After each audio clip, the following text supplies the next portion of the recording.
Bueno, ahí comenzamos la grabación. Buenos días a todas y a todos. Gracias por estar acá presentes. Bueno, hoy es la segunda clase de la primera unidad. Me decía un compañero de cursada de la comisión número 2, y dice, bueno, pero ¿cuándo vamos a empezar a hacer prognosis, profesor, con los textos que usted nos está dando, ¿no? Digo, y les decía, esta primera unidad va a ser una unidad más bien teórica, en la cual vamos a poner algunos hitos y mojones para comenzar a...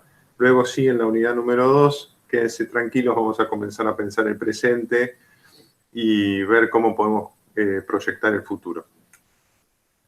En esta segunda unidad, en esta segunda clase de la primera unidad, disculpen, yo les propuse a ustedes lo que me parece complementario a la clase de Carl Schmitt, y como hice en el primer encuentro, les voy a hacer una pequeña biografía intelectual de los autores para que entiendan el interés, el contexto de producción de la obra y a qué se refieren los autores cuando escriben sobre lo que escriben. Esto acompañado de una aclaración. Ustedes habrán visto que la bibliografía, porque ya me han mandado algunos mensajes, hay bibliografía en inglés, bibliografía en francés.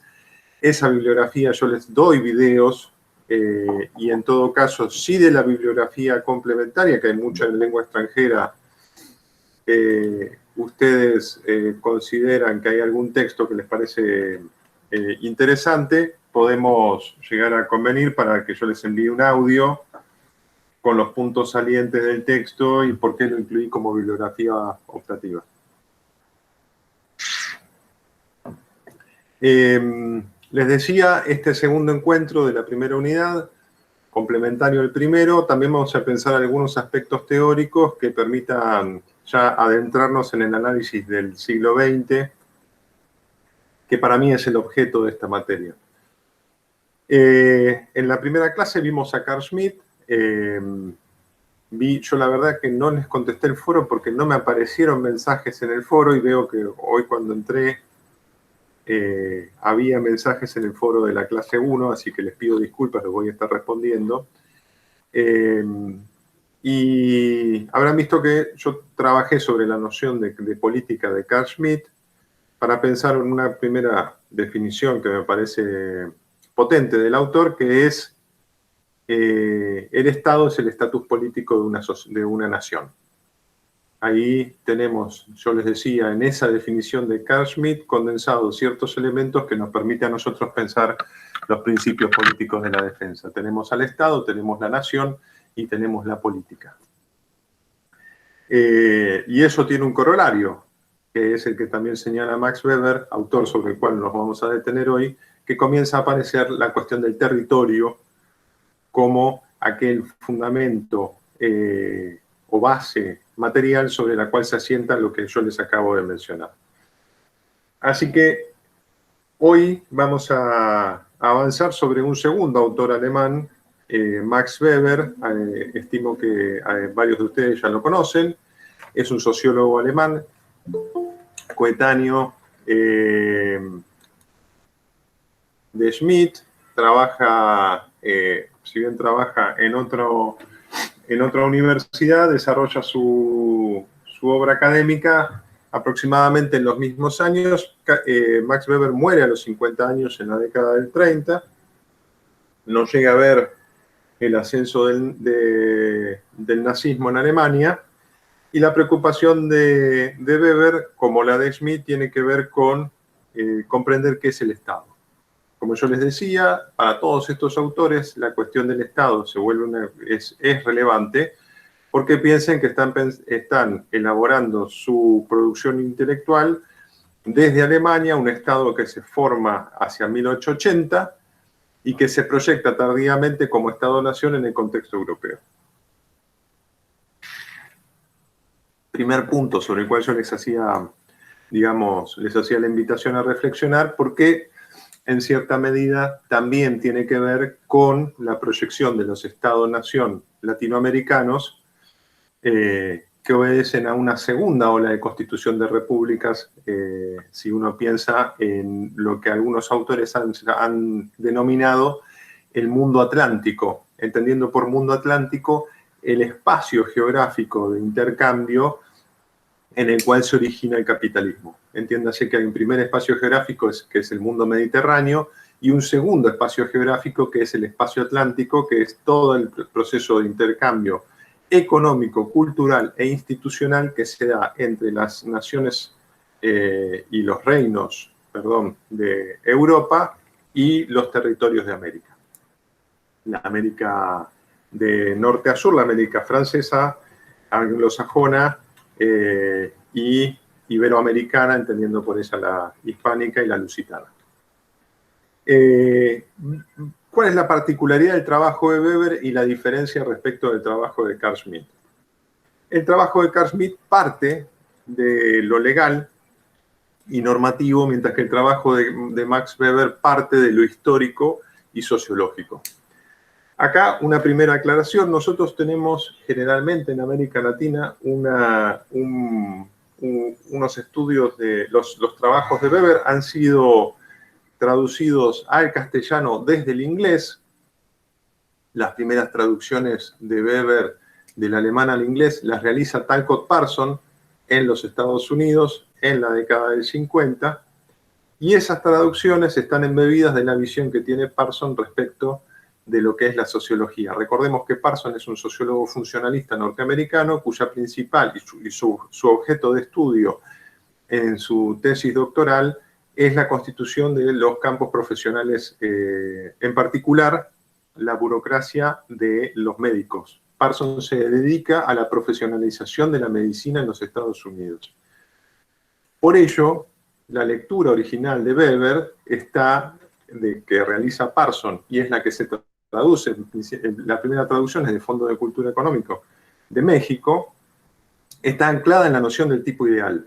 Y a nosotros muchas veces nos hablan de Weber hablándonos de los tipos ideales de weberianos. Sin embargo, hay otra lectura de Weber que es una más contemporánea, que es la que yo aquí les propongo, que realiza Stephen Carver. Stephen Carver es un sociólogo alemán,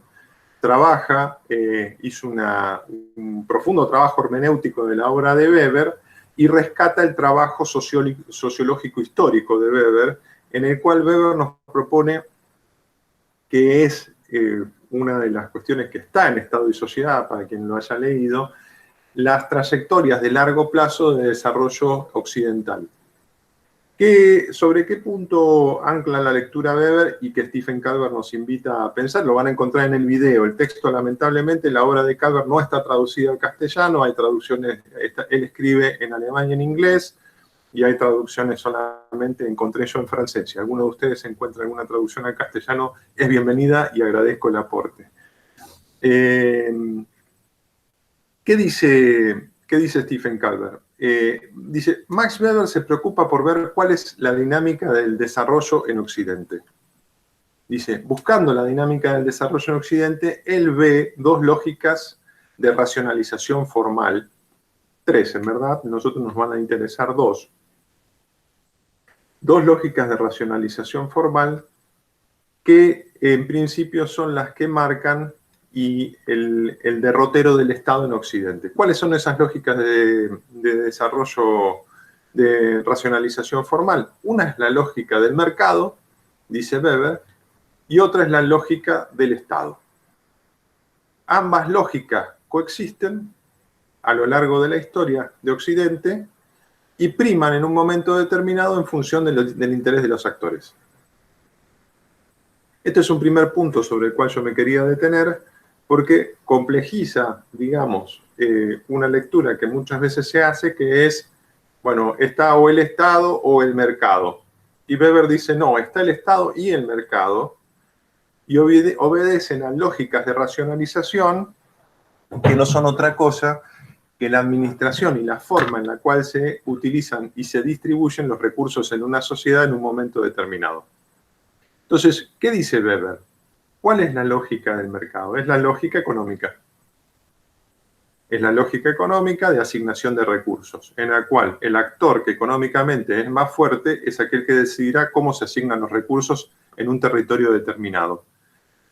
¿Cuál es el rol del Estado? Es un rol subsidiario de la lógica de mercado y en todo caso, siempre en la teoría weberiana, el Estado detenta el monopolio del poder, ejercerá un rol de gendarme respecto de las relaciones sociales, económicas y políticas que se dan en un territorio determinado.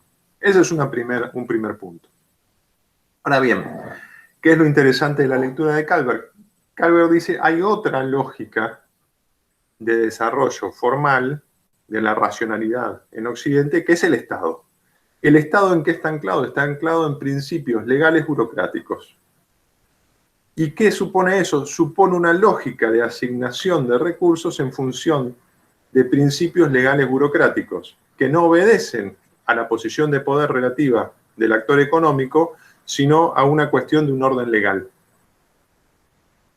Esta lógica no siempre, digamos, va de la mano con la lógica del mercado. Y señala Weber, ambas lógicas tienden a autonomizarse. Y en el proceso de autonomización de las lógicas de asignación de recursos, se genera un conflicto social. Yo no sé si hasta este punto me siguen. Digamos, esto es como un primer momento en el cual nosotros establecemos, fíjense ustedes que sigo yendo de lo más general y abstracto, vamos cada vez a lo más concreto. Primero vimos qué es la política en la clase número 1. En este momento ya introducimos al Estado como un actor importante, hacemos emerger la noción de mercado y establecemos una primer dinámica de conflicto en el cual yo todavía no estoy introduciendo los actores, pero que es una dinámica de conflicto entre dos lógicas de asignación de recursos en una sociedad determinada. Desde el punto de vista formal, ambas lógicas coexisten, no es una cuestión acá de decir ni si son buenas. El día lunes en la otra comisión me preguntaban cuál era buena o cuál es mala. No hay ni una lógica buena ni una lógica mala, las lógicas son en función de los intereses de los actores. Acá lo que no tenemos que perder de vista es que hay actores sociales y es en función del interés de los actores que primará en un momento histórico determinado una lógica sobre la otra. Primer punto que es muy importante destacar.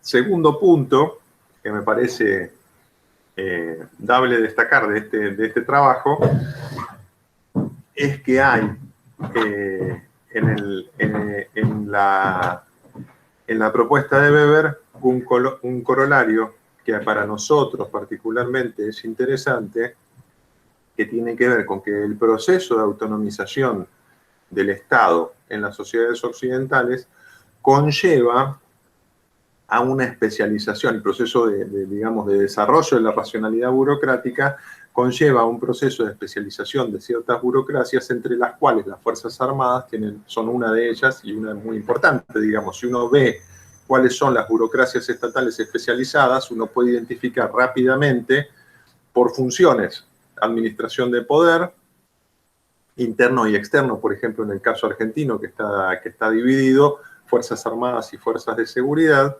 administración de salud, administración de educación, administración de justicia. Ahí ya uno puede identificar claramente, por ejemplo, 4 o 5 burocracias especializadas. La lógica de funcionamiento de esas burocracias especializadas, según la teoría weberiana, se rige por un proceso de racionalidad burocrática y de asignación de recursos en función de normas legales. Primer punto. Luego veremos en el siglo XX y en particular en América Latina, pero también sucede en otras regiones del mundo, el rol que toman esas burocracias especializadas, en particular las Fuerzas Armadas, en los procesos de desarrollo económico. Cuando la lógica de asignación de recursos, por ejemplo, pensemos en la década del 30, esto lo conversábamos con los colegas de la otra comisión, pensemos luego de una gran crisis económica, como la crisis económica del capitalismo en la década del 30, cómo es el Estado el que prima en la lógica de asignación de recursos y digita los procesos de planificación económica. Y esos procesos de planificación económica, pensemos en 3 casos particulares de América Latina: Cárdenas en México, Vargas en Brasil y más tardíamente Perón en Argentina, y ya en la década del 70 uno podría pensar incluso en Velasco Alvarado en Perú. El rol de las Fuerzas Armadas y las burocracias especializadas en procesos en los cuales el Estado prima como lógica de asignación de recursos es importante, no porque las Fuerzas Armadas así, digamos, no es que sale de un repollo, sino que las Fuerzas Armadas es una burocracia especializada y entiende claramente lo que es una lógica de asignación de recursos por la vía legal y burocrática. Primer punto que nosotros podemos pensar y los invito a reflexionar a partir de estas lecturas. Decía yo, el contexto de producción es importante para entender las obras. ¿Y cuál es el contexto de producción y cuándo comienza a retrabajarse la obra de Weber que da como resultado estos trabajos que yo les propongo acá como lectura? A partir de la década del 80. ¿Por qué a partir de la década del 80? Porque en la década del 80 comienza a estar en crisis el modelo que prima, digamos, luego de la Segunda Guerra Mundial, que es el modelo de asignación de recursos con un rol muy importante por parte del Estado. Pensemos, luego de la crisis de los dólares en la década del 70, la profunda crisis social, por ejemplo, que vive toda la región latinoamericana con la deuda externa, crisis en México, crisis en Brasil, crisis en Argentina, crisis en Uruguay, Perú, crisis en Colombia, en Venezuela, hay un cuestionamiento lógico. Como se dio en la década del 30 al mercado, se da en la década del 80 al Estado. Se dice, bueno, el Estado no es el mejor asignador de recursos en una sociedad determinada, digamos, y hay una tendencia, tanto de las ciencias sociales como de la esfera política, a propender hacia el mercado nuevamente como lógica principal de asignación de recursos. En ese contexto, por ejemplo, podemos incluir el trabajo de Philip Sabram, que lamentablemente está en inglés. Es un sociólogo británico, muere muy joven, muere creo que a los 45 años o a los 50 años, y tiene ese texto que yo les propuse, lamentablemente está en inglés. Si quieren después yo les voy a hacer me comprometo a hacerles un audio, no si quieren, me comprometo a hacerles un audio, porque justamente Philip Sabram, como les decía, en la década del 80, comienza a cuestionar, decir, bueno, a ver, todo el mundo está hablando del Estado en Gran Bretaña, pensemos el proceso británico con Margaret Thatcher, en el cual también es cuestionado el Estado, digamos, viene de la década del 70, Gran Bretaña con una fuerte impronta laborista y una fuerte impronta estatista en la política británica, y unos debates muy profundos que se dan en Gran Bretaña. Pensemos en el debate entre Miliband y Pulanzas. Hay muchísimos debates que se dan en teoría social, y Philip Sabram nos da este trabajo sobre la dificultad de estudiar el Estado y llama especialmente la atención a la necesidad de incorporar la sociología histórica, la dimensión histórica en la comprensión del desarrollo estatal. Calvert pertenece a la misma escuela, pensemos también, es un autor alemán, hay un cuestionamiento respecto del Estado en Alemania, posterior en el caso alemán a 1989, con la caída del muro, el proceso de unificación alemán y la necesidad de pensar un Estado en Alemania. Nuevamente, todos estos autores son autores que piensan el Estado porque hay un problema en el Estado-nación en el cual viven, digamos, y eso es fundamental. ¿Por qué es fundamental? Porque a la hora que nosotros debamos echar mano a trabajos científicos que nos permitan pensar nuestras realidades nacionales, tenemos que tener en cuenta estos contextos de producción. ¿Vale la pena echar mano a cualquier trabajo alemán? No, bueno, pensemos en aquellos trabajos, por ejemplo, en los cuales hay un Estado en crisis. Y allí, ¿qué pensaron respecto del Estado en crisis para poder pensar nuestros estados en crisis? Primer punto que me parece acá importante pensar. Bueno, les decía, estas racionalidades invitan a pensar un conflicto social que está presente por el mismo proceso de autonomización, tanto de la lógica de mercado como de la lógica del Estado. A este primer punto me parece importante, digamos, agregar el segundo, que sería la carnadura a la racionalidad, porque hasta ahora no he hablado de actores. Y entonces, al hablar de actores, vamos a complejizar aún más la propuesta que les estoy haciendo. Y es ahí donde me parece interesante, y yo les propongo leer el trabajo de Jessop. Robert Jessop es un sociólogo británico, marxista, que tiene un desarrollo bastante bueno sobre el Estado como una relación social. Y esto lo podemos pensar en el caso, voy a traer a colación la década del 30 argentina, en el cual claramente esto puede comenzar a verse. Para los colegas de Brasil y México, hacemos un pequeño reconto histórico. La Argentina estaba inserta en el mercado internacional, como ustedes saben, dentro de la égida comercial del Imperio Británico, exportaba carnes en el Imperio Británico, era proveedor de carnes y de cereales, también podemos pensar, porque la Argentina también proveía cereales a un costo bastante bueno para las necesidades de la Commonwealth, y la década del 30, y recibía divisas que utilizaba luego para la adquisición de bienes principalmente en Francia, en Alemania y en los Estados Unidos. Hay autores económicos que dicen que esto sirvió para el proceso de triangulación que da origen a la primera industrialización argentina. El excedente económico que obtiene la República Argentina del comercio con Gran Bretaña se utiliza para comprar bienes de capital a un costo relativamente bajo en los Estados Unidos, y ese es el origen de la industria en la República Argentina.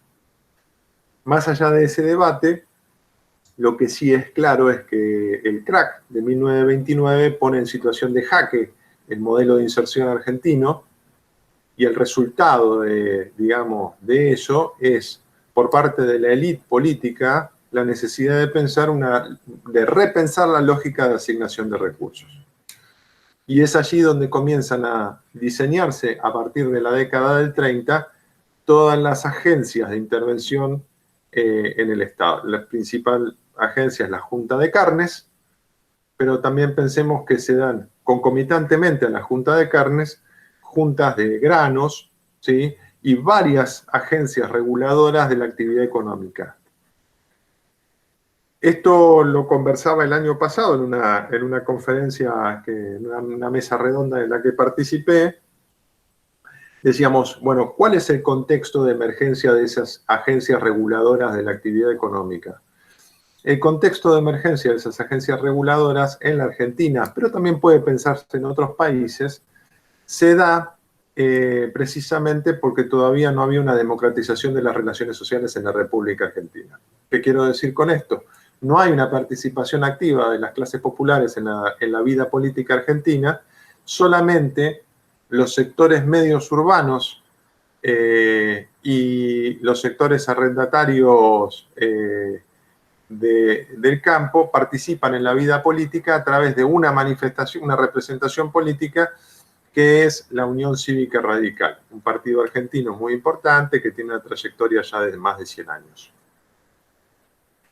El proceso justamente de industrialización de la década del 30 hace que emerjan los sectores populares como claramente un sector político de importancia en la historia nacional, y la resultante de ese proceso de democratización de las relaciones políticas es el gobierno de Perón en la década del 40. ¿Cuándo comienzan a estar en crisis las agencias de regulación de la actividad económica? Justamente en la década del 40. ¿Pero por qué están en crisis las agencias de regulación económica? Porque comienza a a participar de la decisión respecto de la asignación de recursos sectores que antes no participaban. ¿Se entiende esto? Esto es muy importante. ¿Qué es lo que hace posible la regulación económica en la década del 30? Justamente que los sectores populares no participaban del Estado. Vamos a ponerlo en términos concretos. Nosotros somos ahora 13. Nosotros 13 nos ponemos de acuerdo, vemos una gran crisis económica, nosotros 13 gobernamos la producción ovina, bovina, la producción cerealera, y decimos, bueno, vamos a ponernos de acuerdo en cómo reasignamos recursos, no nos están comprando desde afuera, tenemos que garantizarnos ciertas cuestiones básicas, como por ejemplo, no sé, la tornería para los repuestos de la cadena de la carne, frigoríficos, pensemos. Vamos a tener que garantizar ciertas cuestiones que tienen que hacer con el transporte y la logística, que son los trenes, comenzar un desarrollo incipiente de la flota naviera, porque digamos, todas las cuestiones asociadas, en principio, al modelo económico que nosotros tenemos adelante, que estamos llevando adelante. Por supuesto, lo que yo les estoy diciendo va a llevar el corolario de eso, es que vamos a montar una industria del vagón de tren, vamos a montar una industria naviera, vamos a montar una industria nacional de la carne, y eso indefectiblemente conlleva a obreros y trabajadores que van a trabajar en esas industrias. Una mejora del poder adquisitivo y aspiraciones políticas por parte de esos actores. Cuando esos actores tengan representación política, ya no seremos 13, los 13 que estamos ahora reunidos, quienes decidamos sobre la asignación de recursos, sino tal vez seamos 50. Y digo 50 porque si 13 hasta 25, está bien, porque si los 13 nos pusimos de acuerdo, seguimos siendo mayoría hasta los 25. Ahora, cuando de 25 pasamos y los otros que se incorporan tienen otras aspiraciones políticas y económicas, es lógico pensar que van a querer utilizar el excedente de esas agencias de regulación económica para otros fines que tal vez no sean los mismos que nosotros hemos pensado. Y es lo que sucedió claramente en la República Argentina. La crisis del modelo, luego en la República Argentina, se extiende por diversos aspectos que no voy a abordar en esta clase, pero hay un cuestionamiento de esas agencias de regulación, y también esto es una invitación a pensar cuando hoy en día ciertos actores digamos, del arco político dicen, bueno, tenemos que volver a la Junta de Granos. A mi entender, a mi humilde entender, digamos, es una fantasía, porque no tiene en cuenta el contexto de emergencia. Digo, la Junta de Granos fue posible en la década del 30 precisamente porque eran 3 sectores, supongamos que eran los 3 sectores, que se pusieron de acuerdo en que esa junta exista, y bueno, vamos a usar los resortes que tenemos del Estado para poder mantener un nivel de precio de grano que nos permita subsistir y crecer económicamente. Porque, de vuelta, vuelvo al inicio de todo esto. De lo que se trata acá es de identificar actores, ver que esos actores tienen intereses y que es en función de esos intereses que adoptan un tipo de curso de acción y, digamos, apoyan cierta racionalidad en un momento determinado. ¿Se entiende esto? Esto es importante porque, como yo les decía, primero identificamos qué es lo político, segundo momento identificamos que el Estado y el mercado pueden ser abordadas como lógicas de desarrollo formal social que tienden a autonomizarse y que eso genera un conflicto en esa autonomización. Hay un conflicto inherente en el desarrollo de una sociedad. Y en tercer lugar, que cuando más actores participen del Estado, eso lo vuelve aún más complejo. Porque todos esos actores toman decisión y propugnan por sus intereses sectoriales propios. Y de vuelta, los invito a pensar en los contextos de emergencia de cada una de estas teorías. La teoría de Weber es la teoría que emerge de pensar el Estado alemán en un proceso de crisis, expansión y crisis, pensemos en la Primera Guerra Mundial. La teoría de Schmitt se piensa en el contexto de debacle post-hiperinflación alemana y ascenso del nazismo. Y los trabajos que yo les estoy trayendo ahora emergen claramente de los debates de la década del 80 en los cuales el Estado, al revés de la década del 30, si en la década del 30 fue el mercado el que fue puesto en cuestionamiento, en la década del 80 es el Estado el que se cuestiona. Y con esto quiero decir, no es ni bueno ni malo, hay que tener una perspectiva histórica de largo plazo que nos permita nuevamente poder identificar cuáles son los cursos de acción y que los cursos de acción están decididos por actores en función de sus intereses. Y que en todo caso el conflicto será por los intereses que tienen, los intereses sectoriales que tienen los actores.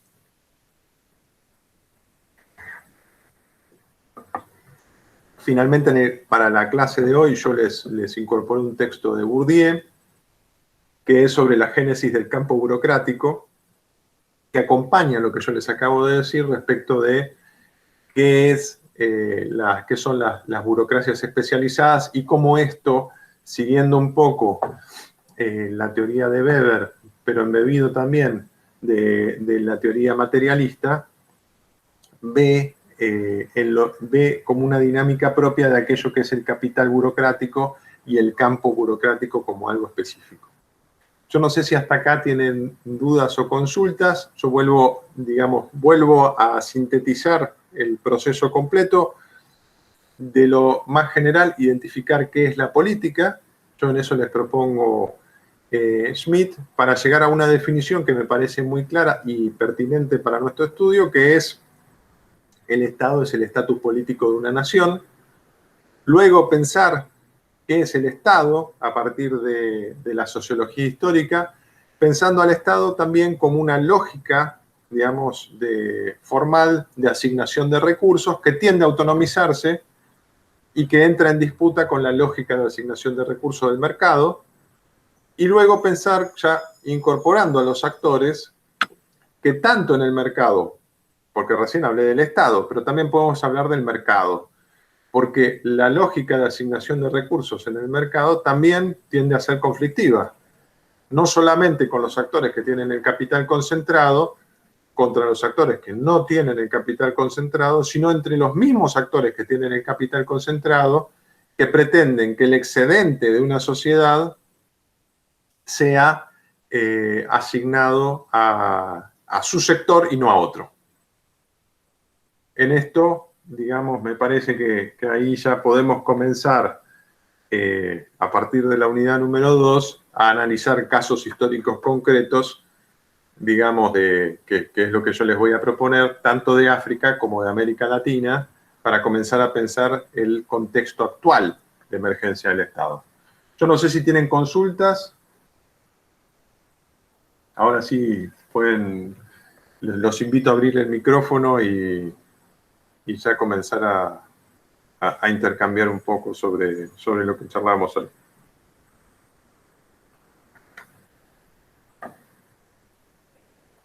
NEC Plus Ultra, no hay ninguna consulta. El otro día en la comisión número 2, justamente de lo que hablábamos era, me decían, bueno, ¿cómo se puede pensar esto que yo les estoy proponiendo? Y yo les decía, se puede claramente en un primer momento hacer una tipología, ¿no? Digo, una de las primeras cosas que nosotros podemos hacer es un cuadro de doble entrada en el cual podemos ver tipo de racionalidad sobre un eje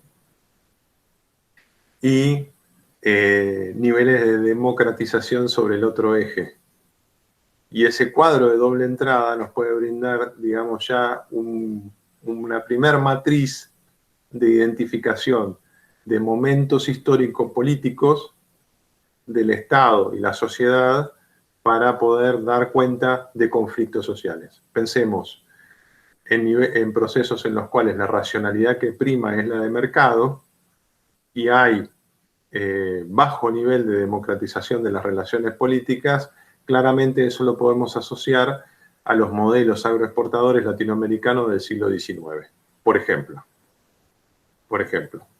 Pensemos en procesos en los cuales prima la lógica de de asignación de recursos por parte del Estado y hay baja democratización, y podemos pensar en procesos de desarrollo capitalista como por ejemplo es, no sé, para no poner un caso latinoamericano, pensemos en el desarrollo de Corea del Sur a través de la dictadura de Park. No sé si ustedes conocen el caso. Luego de la guerra de Corea, a fines de 1955, se da un proceso de desarrollo capitalista muy fuerte en Corea del Sur, y el gobierno que lleva adelante esto es una dictadura, era Park, que disciplina al conjunto de los actores, ¿sí? Justamente una de las cosas interesantes del proceso surcoreano es la forma en la cual el gobierno de Park disciplina incluso a los sectores dominantes, orientando así el desarrollo de las multinacionales que hoy conocemos, ¿no? Digo, Samsung, Kyocera, LG, todas las grandes multinacionales surcoreanas, la forma en la cual toma el desarrollo de esas multinacionales surcoreanas, es digitado desde el Estado y por el Estado, en el entendimiento que el Estado tenía primacía en la asignación de recursos y la planificación económica. Fíjense cómo esto, por ejemplo, no se da en América Latina, digamos, o sea, no hubo, salvo contados momentos del siglo XX en América Latina, no hubo capacidad por parte de ningún gobierno de disciplinar a los sectores de capital concentrado en América Latina para orientar los procesos de desarrollo económico. Esto no se pudo dar, salvo, como recién les decía, en pequeños lapsos históricos en los cuales podemos incluir, creo yo, no sé qué piensan ustedes, creo que tal vez en la década del 30, México, con el gobierno de Cárdenas, ha sido uno de los pocos momentos en los cuales es el Estado el que digita el conjunto de los actores sociales. Y lo limito solamente a la década del 30 porque después ya el mismo proceso mexicano hace que los actores tomen dinámicas autónomas rápidamente.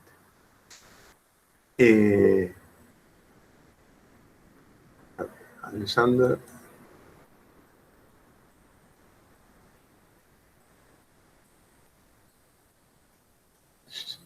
Sí, es una muy buena pregunta, Alexander, porque justamente lo que yo decía, Alexander pregunta sobre la cuestión de la nación, el concepto de Estado y nación, que para nosotros es unívoco en América Latina, pero no lo es en todos lados.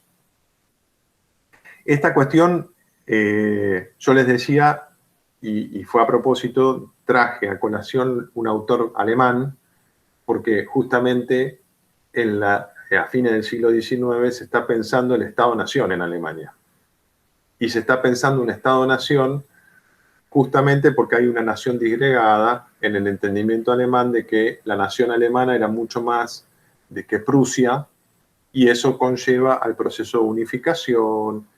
Y para nosotros en América Latina, por cuestiones, entiendo yo, culturales, principalmente, lengua común, nosotros participamos, más allá del castellano y del portugués, de un mismo proceso histórico que es el proceso de la Contrarreforma.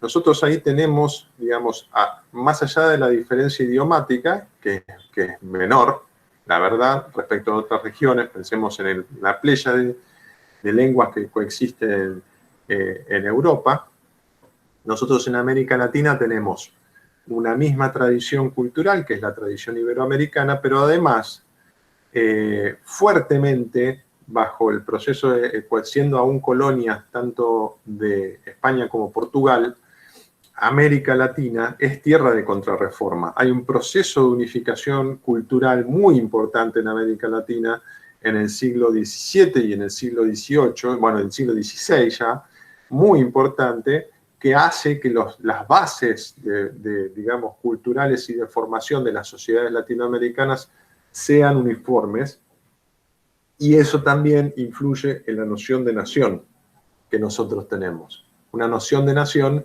que parte de esa base, de una base común. Por supuesto, eso es problematizado en el contexto latinoamericano luego con la emergencia de teorías, digamos, que rescatan la tradición de los sectores, de los pueblos originarios, que es lo que a partir de la década de los 80 y de los 90, pero fundamentalmente a partir del 2000, comienza a poner en crisis aquella construcción de nacionalidad que nosotros tuvimos heredada del siglo XIX. Porque esa construcción de nacionalidad del siglo XIX es hija de esa visión cultural, como les decía yo, basada en un fundamento religioso, en un zócalo religioso común a todas nuestras naciones. Ese Estado-nación, como bien pregunta Alexander, es una particularidad de nuestra región y no se da en otras regiones. Y es justamente la cuestión de la nación la que va a problematizar, después lo vamos a ver en la unidad siguiente, así como yo incorporaba fíjense que yo hasta ahora incorporé actores económicos en función de racionalidad en la asignación de recursos y no incorporé la dimensión cultural en el análisis político. La noción de nación, cuando comience a tallar, por ejemplo, y esto lo vamos a ver claramente en el caso de los estados en África, que yo les voy a proponer en la clase de la semana que viene, la noción de la nación, por diferencias idiomáticas y diferencias culturales, hará que emerja un nuevo espacio de conflicto que va a problematizar aún más aquello que nosotros estamos viendo ahora. Entonces, sí, como bien dice, hay estados que abarcan más de una nación, hay naciones que están abarcadas por más de un estado. Pensemos también casos, en este momento quedan pocos casos, pero pensemos, por ejemplo, bueno, el más conflictivo que tiene como desarrollo actualmente y que ha estado en términos de, si uno hace análisis geopolítico de defensa, puede pensar en los kurdos, que se autoperciben como una nación cuyo pueblo está dividido entre Turquía, Siria, Irak, y que tienen un movimiento de liberación nacional, más allá de las apreciaciones que hagamos respecto de, digamos, en términos materiales, quién solventa a esa organización política, de qué manera se da, y también en diásporas muy importantes que se han dado en territorios de otros estados. Pensemos, por ejemplo, en los Balcanes como territorio geopolítico muy conflictivo dentro del espacio europeo y cómo las diásporas muy grandes dan lugar a naciones que se autoperciben en diversos estados. La nación croata, la nación serbia, la nación... Bueno, croatas y serbios son como los más importantes, y después también podemos pensar en los húngaros, en los rumanos, y fíjense ustedes cómo comienza a tallar también allí la cuestión cultural, cuestiones culturales asociadas a la religión y a la lengua. Pensemos que tenemos la lengua, no sé, la húngara, es finungrés, es propia, no tiene su propio estatus cultural, la serbia de los eslavos, la croata germánica, incluso uno puede pensar en los alemanes que también estaban como nación diseminados en todos estos países. Pensemos, estamos hablando ahí ya en términos históricos de la Europa del siglo XIX, comienzo del siglo XX. Y en Asia también se dan otros casos como estos que señala Alexander, que pueden ser, digamos, las diásporas chinas, la diáspora, y en la zona de Indochina, la diáspora que se da con los vietnamitas y su participación en diferentes territorios nacionales. Esto complejiza aún más el análisis. Yo todavía esta dimensión no la quisiera incorporar porque, digamos, por eso yo hacía hincapié en esta primera unidad. Vamos de lo más general y abstracto. Primero, identificar qué es lo político. Segundo, identificar que entre lo político y económico, como tienden a autonomizarse en el contexto del desarrollo histórico occidental, hay un conflicto inherente a esa autonomización de las lógicas. Y por último, en tercer lugar, que cuando uno incorpora a los actores nacionales, ¿sí?, en función de sus intereses, esto complejiza aún más tanto al Estado per se como al mercado per se. ¿Sí? y dará posiciones en la cual tengo actores del capital concentrado que apoyan una lógica de asignación de recursos mediante el Estado, caso concreto, Argentina de la década del 30, cuando son los sectores agropecuarios concentrados del modelo agroexportador que generan las instituciones de regulación del mercado frente a la crisis internacional por la falta de compra de sus bienes. O tenemos actores, ¿sí? Pensemos en otros contextos en los cuales actores en procesos de amplia democratización apoyan al mercado como lógica de asignación de recursos. Caso concreto, uno puede decir, son los Estados Unidos, en los cuales la mayoría de la población norteamericana apoya el mercado, digamos, entienden qué es el mercado, la forma en la cual se tienen que asignar los recursos. Ahora, esto, digamos, confluye de varios elementos que nosotros vamos como incorporando de a poco para ir complejizando, digamos, porque si no va a ser que sea todo junto, me van a tirar un libro por la cabeza, me van a decir no entiendo nada. Y la idea es ir desarrollando esto de a poco. Bueno, son las 10 menos 10, yo no sé si tienen alguna consulta más, si no, vamos a dar por terminado el encuentro de hoy. No, faltaba más. Gracias por la pregunta, Alessandra. De vuelta esta grabación la voy a subir a la plataforma, queda abierto el foro. Les pido disculpas, hubo una confusión en la configuración del foro, normalmente me tendría que aparecer. Me aparecen ahí como una alerta, hay mensajes sin leer, no los vi, esta vez voy a ver de configurarlo mejor. Cualquier duda o consulta queda abierta la mensajería de la plataforma. Recuerden que yo los días viernes, esta semana entraré, por más que no me lo indique el foro, yo voy a responder consultas, así que y les voy a estar enviando un pequeño audio sobre el texto de Abrams, que está en inglés, para que puedan verlo. Si algún texto, ¿sí?, de la bibliografía optativa reviste para ustedes interés, con gusto me lo indican y lo trabajamos. Yo en la bibliografía optativa de esta semana les estoy dando un texto muy general, que es el texto de Crossman respecto del Estado moderno. Les doy la introducción en capítulo 1, que hace como un pantallazo general del Estado. Es un texto muy general. Después el texto de negro, que es un texto sobre historia de la policía, y ahí lo pongo como un texto que a ustedes les puede servir para pensar procesos de autonomización de burocracias especializadas y cómo se da la especificidad de una de las dimensiones del Estado, que es la seguridad. El texto de negro habla de España y habla de la España del siglo XIX. Perdón. El de Bourdieu me parece, bueno, acompaña la lectura obligatoria, y después dos textos, el texto de Loyal, que es la teoría del Estado de Bourdieu hoy en día, lamentablemente está en inglés, y después un segundo texto, que lamentablemente está en francés, también es bastante nuevo, que me parecía interesante porque hay una dimensión en los desarrollos del marxismo respecto a la teoría del Estado en los últimos 20 años, que hace especial hincapié en la cuestión de la guerra y del conflicto bélico como una forma específica de comprender al Estado. Así que también me parecía importante destacar eso. Lamentablemente, como les decía, ustedes pueden copiar y pegar y traducir con Google. Eso también sépanlo.